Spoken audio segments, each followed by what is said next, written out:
이번 주간은 특별히 어버이 주일을 우리가 지킵니다. 어버이 주간으로 지난 우리 주일은 어린이 주간 그렇게 한 주간을 우리가 보냈습니다.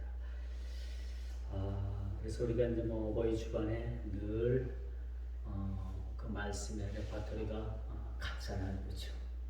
네 부부를 공경하라. 그리고 내가 이 땅에서 장수하리라. 부모 공경은 참 우리 자녀들에게 있어서 물려줘야 될 만한 그런 아주 가문의 유산이다. 그렇죠?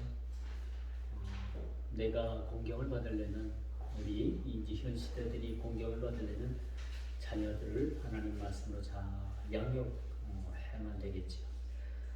오늘 주부에 보면은 제가 칼럼을 하나 그렇게 올려놓은 게 있어요. 그래서 이 어버이 주간, 어린이 주일에 어떤 마음을 가지고 다시 자녀를 키운다면 어떤 마음으로 자녀를 키울까라는 그런 내용을 좀 올려놨으니까 여러분들이 시간을 내서 한번 읽어보고 여러분들 자녀들에게는 적어도 여러분들이 그렇게 자녀들을 양육하지 못한 것을 여러분 자녀들은 그렇게 여러분 자녀에게 그렇게 가르치고 양육할 수 있는 그런 기회가 됐으면 좋겠다 그런 생각을 가져봅니다. 오늘 이 본문 말씀이에요. 다니엘서 3장 1절에서 8절의 말씀을 가지고서 축복을 저주로 바꾼 사람이라 그런 말씀의 제목입니다. 산 넘어 산이라는 말이 있죠. 그렇죠? 문제를 극복하려면 또 다른 문제가 그렇게 인생에 그렇게 어려움을 줍니다. 그래서 이것은 우리 인생에 끊임없이 몰려오는 그런 파고와 같은 그런 것이 바로 우리 인생이다. 한 문제를 해결하고 조금 이제 실만하고 조용하다 싶으면 또 다른 문제가 그렇게 우리 인생을 찾아오지요. 환절기가 되면은요, 여러분 장례식장이 굉장히 바빠집니다. 그 사람이 그렇게 생명을 다할 때가 아주 뜨거운 여름도 아니고 아주 추운 겨울도 아니에요. 사람이 그렇게 사망률이 높은 계절이 언제냐? 환절기입니다. 환절기. 계절이 바뀔 때 많은 사람들이 운명을 그렇게 달리하죠. 그래서 우리 주위에도 보면은 이제 초여름에 그렇게 입문을 하다 보니까 주위 사람들이 또 그렇게 운명을 달리하는 모습들을 우리가 보게 됩니다. 마치 안도의 한숨을 쉰 뒤에는 또 다른 문제가 기다리고 있는 것처럼 우리 인생은 이와 같다라고 말씀드릴 수가 있겠죠. 왜 제가 이런 말씀을 드리느냐? 우리 2장에서는 이제 느부갓네살 왕이 꿈꾼 그 꿈의 해석을 다니엘이 하나님의 환상을 받아서 아주 명쾌하게 그 해석을 했는데 2장이 아주 그렇게 매끄럽게 넘어가는가 싶더니 3장에서 불현듯 어떤 사건이 터지느냐, 그렇죠? 2장, 3장, 2장에서 3장으로 자연스럽게 넘어갈 듯한 이 분위기가 아무런 설명 없이 갑작스레 느부갓네살 왕이 금신상을 만들었다는 겁니다. 그렇죠? 우리 십계명에 보면 뭐요? 나 외 다른 신을 섬기지 말고 너희는 물속에 있는 거든지 땅 아래에 있는 거든지 어떤 우상이든지 그 우상을 만들지 말라라고 그렇게 하나님께서는 그렇게 율법을 통해서 십계명을 통해서 우리에게 그렇게 경고의 말씀을 주고 있죠. 그런데 오늘 느부갓네살 왕이 이젠 꿈에 대한 해석도 받았겠다. 이제는 뭐요? 조금 교만해진 것 같아요. 마음이 태평하다 보면 사람이 평안하다 싶으면요 가장 먼저 드러나는 것이 뭐냐? 신앙의 낙태입니다. 이제 먹을 것 풍부하고 걱정거리 없고 등이 좀 따스고 하면은 어떤 생각이 나느냐? 이젠 좀 더 내가 못 해봤던 것들을 좀 해봐야 되겠다. 세상적으로 마음이 많이 기울게 되는 거죠. 이 마음이 기울어지는 것뿐만 아니라 덩달아서 신앙도 그렇게 많이 나태해지는 모습을 우리가 보게 되는 것입니다. 바로 느부갓네살 왕이 2장에서 이제 자기의 그 아주 번민스러웠던 꿈도 다니엘을 통해서 해석이 됐지요. 모든 문제가 해결됐습니다. 그러고 나니까 3장으로 넘어오면서 어떤 일이 일어나느냐, 느부갓네살 왕이 자기가 그 꿈에서 본 그 금신상, 머리만 금신상이었던 그 신상을 높이가 30m, 넓이가 거의 3m 되는 아주 큰 금신상을 만들어 그렇게 많은 사람들에게 그렇게 어려움을 주고 있는 모습을 우리가 보게 됩니다.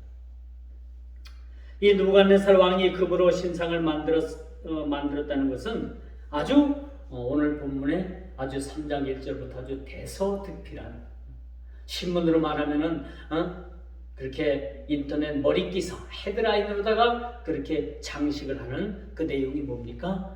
느부갓네살 왕이 금신상을 만들었다는 거예요. 사랑하는 성도 여러분, 우리는 어떤 형상이든지 만들면 안 돼요. 어떤 형상이든지. 어떤 형상을 만들어 가지고 그것을 교회에 걸어놓는다든지 강단에 쓰게 하면은 이제 마지막 때가 가까운 줄 우리가 알아야 된다. 그렇죠?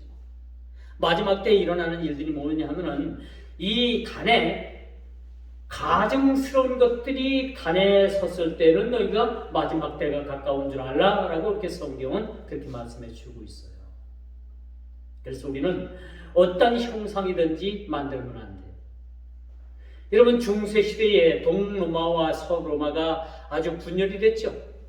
동로마의 그런 교회와 서로마가 이렇게 나누어졌습니다. 왜 나눠졌느냐? 결정적인 것이 그 성당 안에, 그 성전 안에 그 성화를 걸어야 되느냐 안 걸어야 되느냐는 문제를 가지고서 동로마와 서로마 교회가 분리가 된 거죠. 그래서 서로마는 오늘날 로만 캐톨릭이 되었고 동로마는 오늘날 정교회가 된 거예요. 그 교회 안에 성화를 거느냐 마느냐라는 그러한 문제가 그때 문제가 대두가 돼가지고 이것 때문에 서로 갈라서게 된 거예요. 놀랍죠? 근데 오늘 본문에 보니까 느부갓네살 왕이 금신상을 만들었어요. 만든 것뿐만 아니라 이 금신상을 세워놓고 모든 나라 백성들이 이 금신상 앞에서 절하는 것을 법으로 그렇게 제정해서 공포하고 있는 모습을 우리가 보게 되는 것입니다.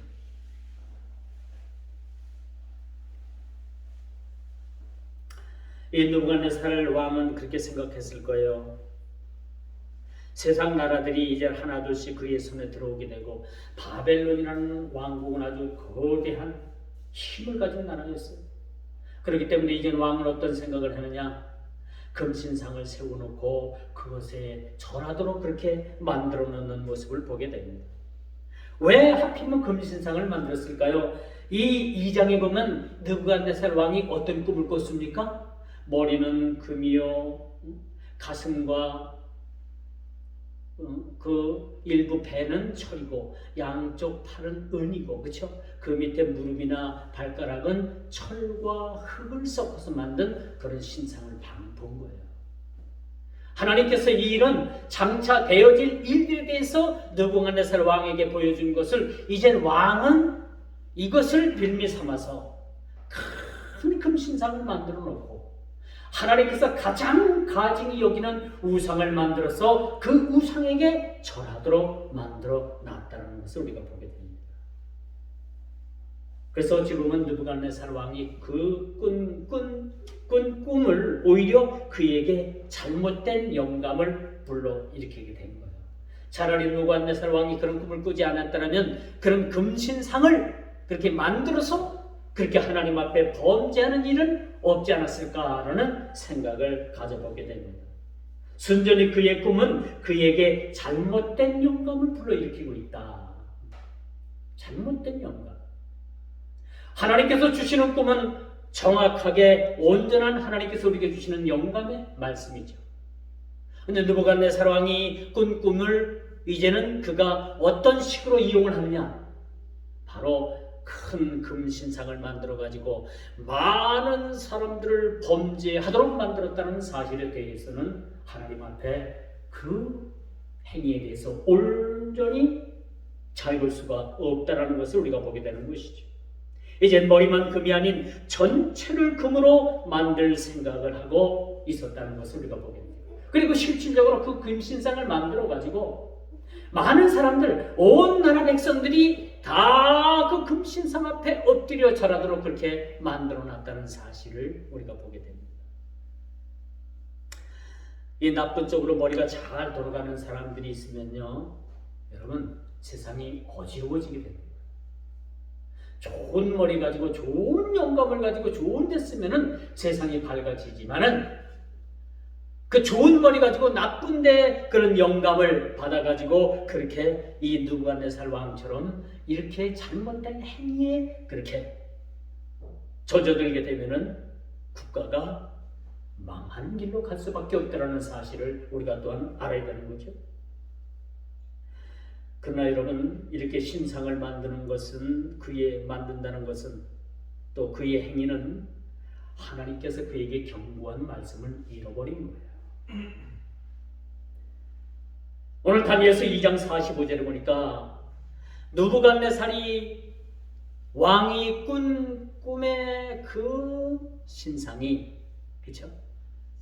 그 신상을 누가복음 2장 45절에 보니까 그 신상을 뭐가 나와서 막 다 깨부숩니까? 뜨인들이 갑자기 나타나가지고 그 느부갓네살이 보았던 신상을 산산조각을 내서 바람에 불려서 그렇게 흔적도 없이 만들었다라고 다니엘서 2장 45절에 그렇게 말씀하고 있지. 느부갓네살 왕은 이 결정적인 말씀을 잃어버린 겁니다. 자기가 보았던 그 신상을 뜨인들이 나타나가지고 그것을 흔적도 없이 부숴버렸다는 그 사실에 대해서는 까마득하게 그가 잃어버리고 있다는 그 사실을 성경은 우리들에게 증거해주고 있죠. 그리고 그 결과, 그 망각해버린, 그 잊어버린 그 사실을 그 후에 어떤 일이 벌어졌습니까? 자기가 꿈꾼 신상보다도 훨씬 더 규모가 큰 온 몸을, 온 전체를 금으로 만든 신상을 만들게 됐다는 거죠.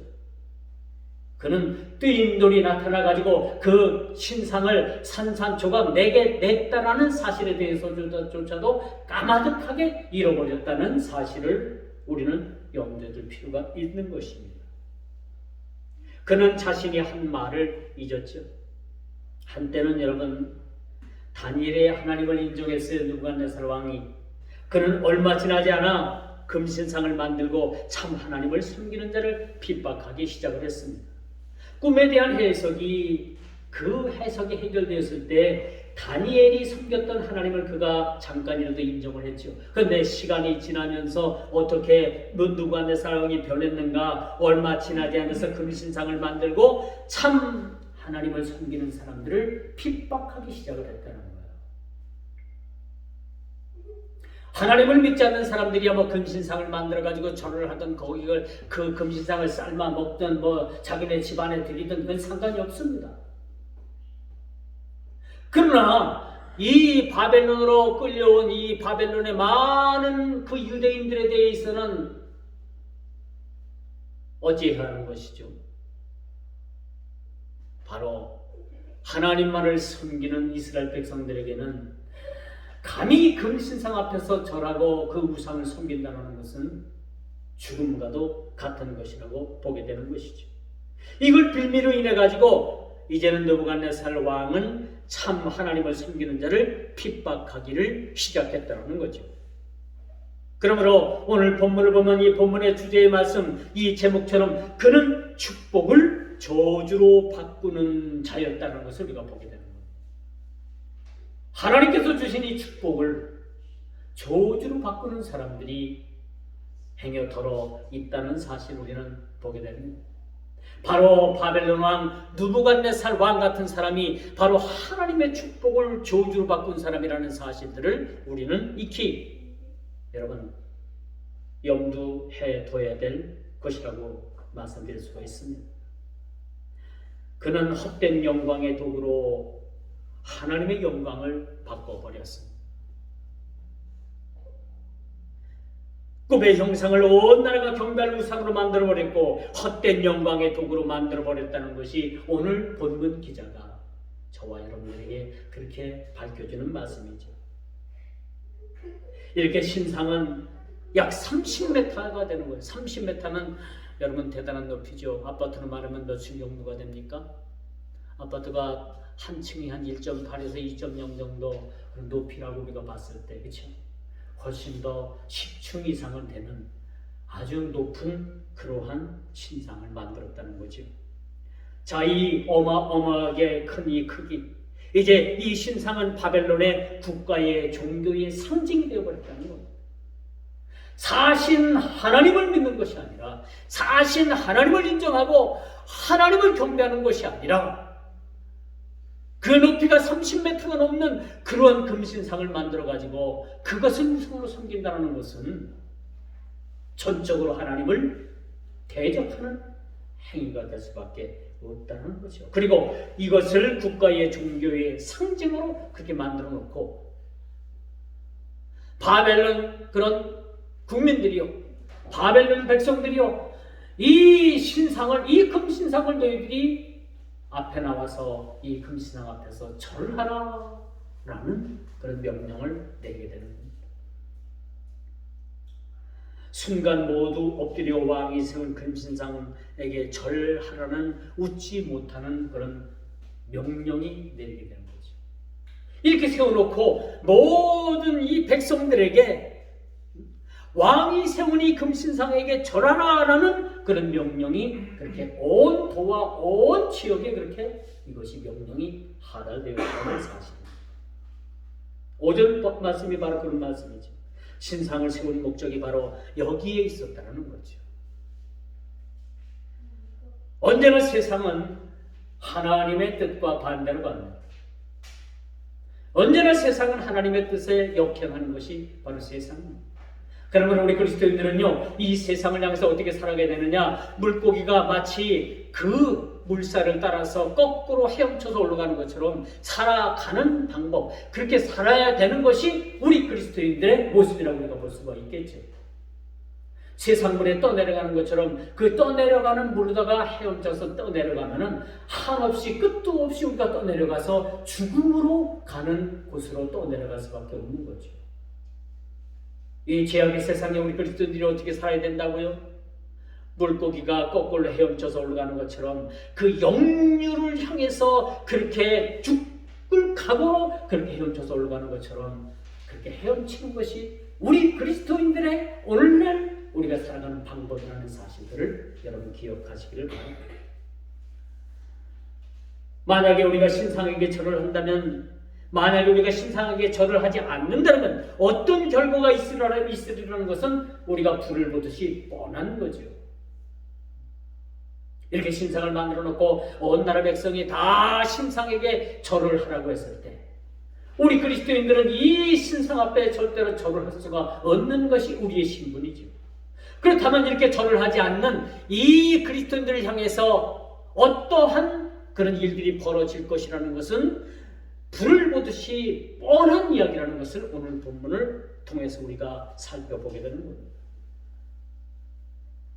이렇게 거부하는 자는 불에 타 죽을 것이라는 것이, 극렬히 타는 불 용광로에 던져질 것이라는 것이 오늘 6절의 말씀을 통해서 우리에게 경고해주고 있습니다.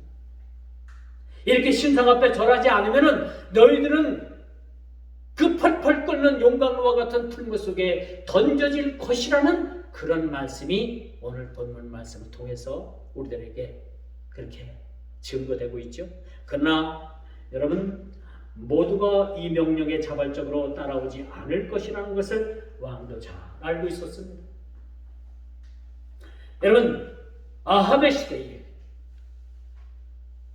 엘리야가 자기 혼자라고 하나님 앞에 푸념하고 있을 때 하나님께서는 엘리야에게 어떤 말씀을 하셨는지, 아직도 바알에게 무릎 꿇지 않은 그러한 하나님의 사람 7,000명이 있었다는 것을 선지자 엘리야에게 그렇게 말씀해 주고 있습니다.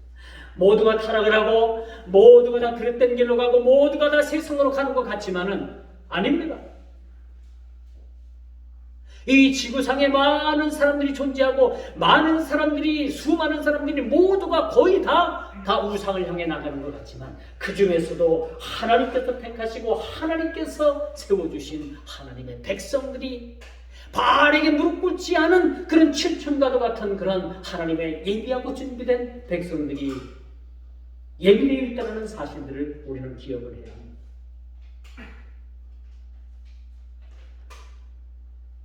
그 신상 앞에서 절하도록 법을 만들어 공포했습니다. 이것이 용광로를 만든 목적이었습니다.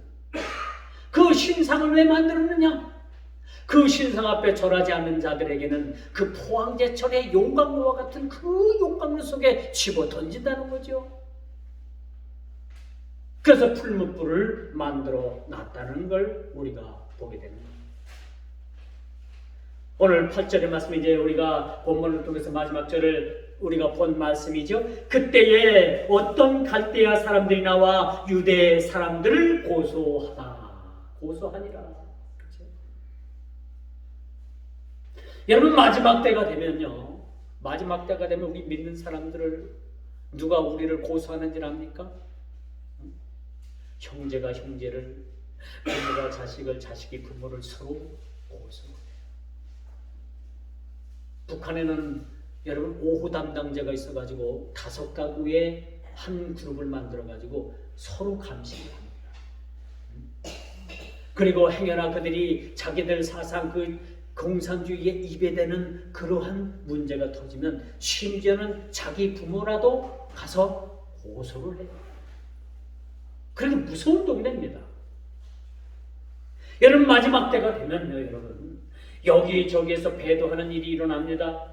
여기저기에서 예수 안 믿겠다고 아우성치는 일들이 일어납니다. 어떤 사람들은 그 순교로서 하나님 앞에 가는 사람들도 있겠지만은 여기저기에서 배도하는 일들이 일어나며 이곳저곳에서 아우성치는 일들이 많이 일어나게 되는 것이죠.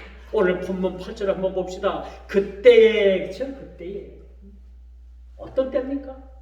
이렇게 이제 예수 믿는 사람들이 위기 상황에 놓여 있을 그때에 어떤 갈대아 사람들이 나와서 유다 사람들을 고소했어요. 왜 고소를 했겠습니까?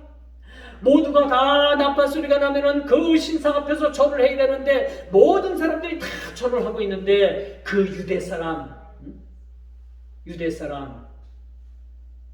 그 유대인들, 하나님의 백성들로 그 포로로 그렇게 잡혀온 사람들, 이 사람들은 뻣뻣하게 그 우상하게 절하지 않고 그냥 뻣뻣하게 서 있는 거예요. 그걸 누가 봤습니까? 바벨론의 갈대아 사람들이 봐서 그걸 저 사람들은 그 신상 앞에 절하지 아니하였다라는 그런 고발장을 그렇게 내게 된 사실을 우리가 보게 됩니다. 이건 전혀 이상한 것이 아니죠. 사드락, 메상, 아벳노고 이 세 사람도 바벨론에 갈리로서 우상 앞에 봉헌식에 참석을 했다가 어떤 연유인지 났었지만 오늘 본문에 다니엘은 이름은 없습니다. 그가 참석했는지 아니었는지 오늘 본문은 알려주지 않고 있어요. 그러나 중요한 것은 이 세 젊은이들이 유대인들의 잔치에 자리를 망치고 있다는 거예요. 유대인들이 모두가 다 절하라 라고 하니까 그 온 나라 백성들이 다 절을 하는데 사드락과 메삭과 아벳노고라는 이 다니엘의 세 친구만큼은 뻣뻣하게 서 있는 거예요. 그들 보기에 이 사람들이 얼마나 보기가 안 좋았겠어요. 세상 말로 참 이 사람들이 방해를 해도 너무나 큰 방해를 했던 거죠. 그렇죠? 그러니 이 모습을 보고 이 바벨론의 갈대아 사람들이 이 다니엘의 세 친구에 대해서 그렇게 고발장을 내게 된 겁니다.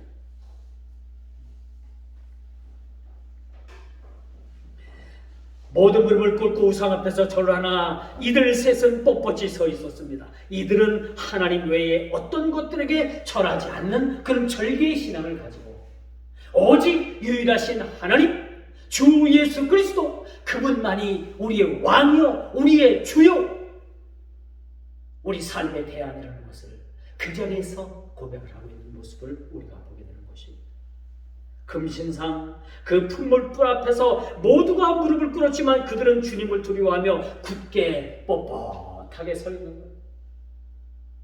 그러니 그들 위에는 그 갈대아의 많은 사람들의 눈에는 그들이 어떻게 비춰졌겠어요? 눈의 가시와 같은 존재였겠죠. 아니 저것들은 뭔데 왜 절을 안 해? 그렇게 생각을 할 수 있었을 것을 우리가 보게 됩니다. 무릎 꿇지 아니한 자, 마지막 때도 이런 모습이 극명하게 드러날 것입니다. 오늘 이 본문에 드러나는 말씀처럼 이 마지막 때가 돼도요, 한쪽에는 양의 무리, 한쪽에는 염소의 무리를 우리 주님께서 오셔서 갈라 놓으신다는 사실 여러분 알고 계십니까? 마지막 때도 이런 극명한 일들이, 이런 모습들이 연출된다는 사실 우리는 기억을 해야 됩니다. 갈대아인들은 유대인들을 참수했습니다. 그들은 유대 종교를 좋아하지 않습니다. 그들은 이 문제를 좀 더 예리하게 제기하고 있죠. 왜 너희들은 절을 하지 않느냐? 이것이 우리가 1절, 2절에 보면, 1절에 보면 그렇죠. 다니엘이 또 그 친구들이 어떤 문제를 가지고 어떤 큰 어려움을 겪었습니까? 먹는 음식의 문제를 가지고 그렇게 어려움을 겪지 않았습니까? 왕이 먹는 진미와 포도주를 그들이 거절했잖아요. 이렇게 왕의 명령을 거절한다는 것은 곧바로 죽음과도 같은 거죠. 그러나 그들은 왕의 진미와 포도주를 거절했다라고 제가 1장에서 그렇게 강론을 한 적이 있습니다. 여러분, 갈대아 사람들의 그렇게 이스라엘 백성들을 향해서 이 사드락과 메삭과 아벳노고에 대해서 어떻게 참소하는지 한번 오늘 봅시다. 12절이죠. 오늘 본문은 아닙니다만 오늘 12절 한번 보게 되면, 왕이여 이 사람들은 왕을 높이지 아니한 죄입니다. 왕의 신들을 섬기지 아니한 죄가 있습니다. 또 왕이 세우신 금신상에게 절하지 아니하였나이다. 오늘 10절만 봐도 아니하나이다라는 그런 부정적 요소를 오늘 본문은 그렇게 기록해주고 있는 모습을 우리가 보게 됩니다. 왜 이 사람들이 어려움을 당했고, 왜 이 사람들이 어떤 참소를 당하고, 어떤 이유에서 이 사람들이 그 갈대아 사람들에 의해서 그렇게 고소를 당하는가? 첫째는 왕을 높이지 아니했다는 거예요. 두 번째는 왕의 신들을 섬기지 아니했다는 거예요. 세 번째는 금신상 앞에 절하지 아니했다라는 것을 그들은 고발장을 통해서 그렇게 써놓고 있는 모습을 우리가 보게 됩니다. 이들은 왕을 거부하는 자들로 낙인이 찍혔습니다. 이제 미운 털이 박힌 거예요. 이제 곧바로 죽을 수밖에 없는 운명에 처해져 있습니다. 풀무불이 준비됐죠. 그 용광로 속으로 이 세 사람을 집어 던질 일만 남았다라는 사실을 우리가 보게 되는 거죠.